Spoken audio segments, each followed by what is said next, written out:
What's up, collectors? My name is Scott. Welcome to another episode of MadMage-Collector. I recently took a trip up to the Northeast to visit with family and friends in Massachusetts, and while I was there, I got some comic books to add to the collection. Stay tuned to find out what I got.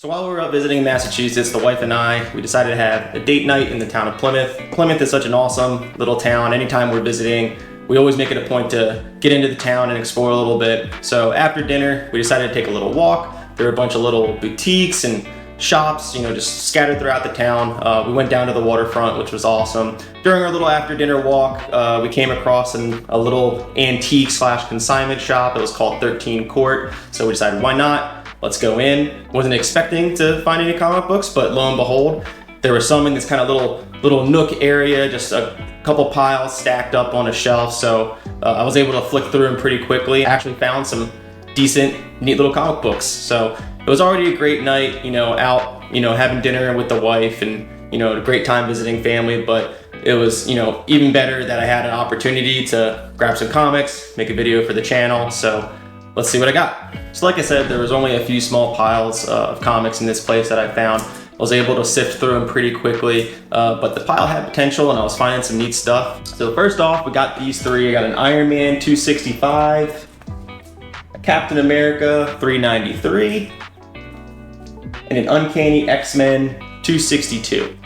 So no key significance to these books really. They're just, kind of bulk filler issues for these runs, but they're popular characters and popular titles and good books to have in any collection really. Can always sell them off for like $1 or $2 a piece to put towards getting some other books, but they were in good condition, so I picked them up. So next up, we got a couple of number ones here. So we have a Turok number one, we have a Trencher number one, and a Warlock number one. So Turok number one is a book by Valiant Comics, and they later got bought out by Acclaim Comics. They rebooted the comic book and they eventually went on to publish the Turok video game for the Nintendo 64. Trencher number one, honestly a book that I've never heard of before, but it's a book by Image Comics and it's the first appearance of a character named Trencher. And then the last book in this little bundle here is a Warlock number one by Marvel. No key significance here to this issue, but it's the first issue to kick off the third volume in 1992.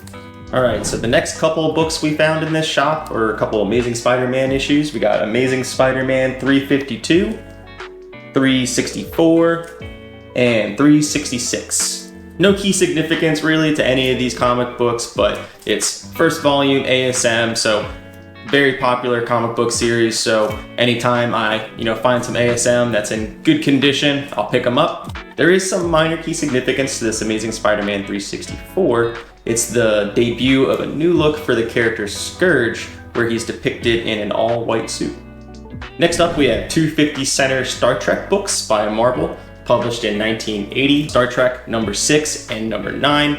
No key significance really to any of these books. I'm not a big Trekkie, to be honest with you, but these books were pretty neat. You got the USS, iconic USS Enterprise depicted on the cover of number 6 here. But who knows? Maybe I should get more into collecting some Star Trek stuff.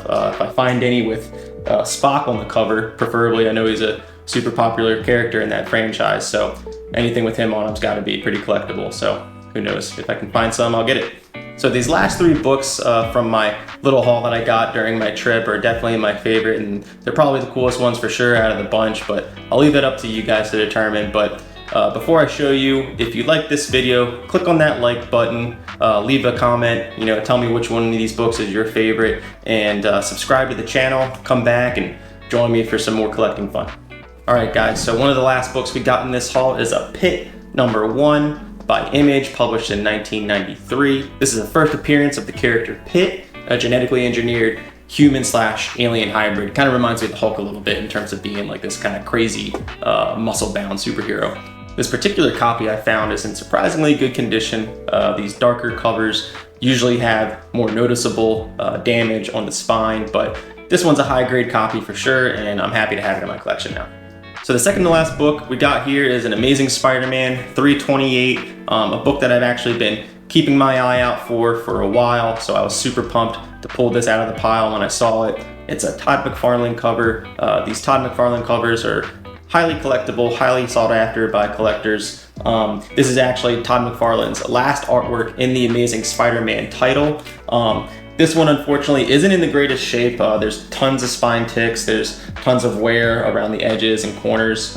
Don't get me wrong, it presents really well. Happy to have it in my collection. A high grade copy of this book actually clocks in at around $30, but for one in this sort of condition, a lower mid grade, I would say, probably around 10 bucks.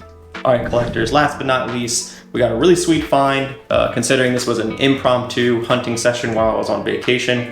We have a Batman Annual number 14. Obviously, the coolest thing about this book is the cover. It's just a classic Neil Adams cover of Two-Face. You got an awesome portrait of Two-Face, just that, iconic scowl look on his face. You got the two-tone suit and tie, he's flipping the coin. Just an absolutely sick cover. As far as key significance goes, this book tells the origin of Two-Face, and there was also a sizable sequence within the book where they depict a house being rigged to explode, but DC Comics during the editing redacted a good bit of it because they were actually afraid that readers would attempt to do this at home.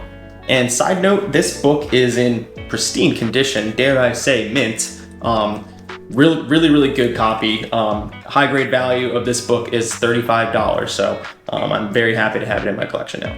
Well, that's it for this video, collectors. I hope you liked the comics that I found. If you did, please like, comment, and subscribe. Let this be a lesson to always be on the lookout. You never know where you're gonna find some cool comic books. So happy hunting, keep on collecting, and I'll see you all in the next video.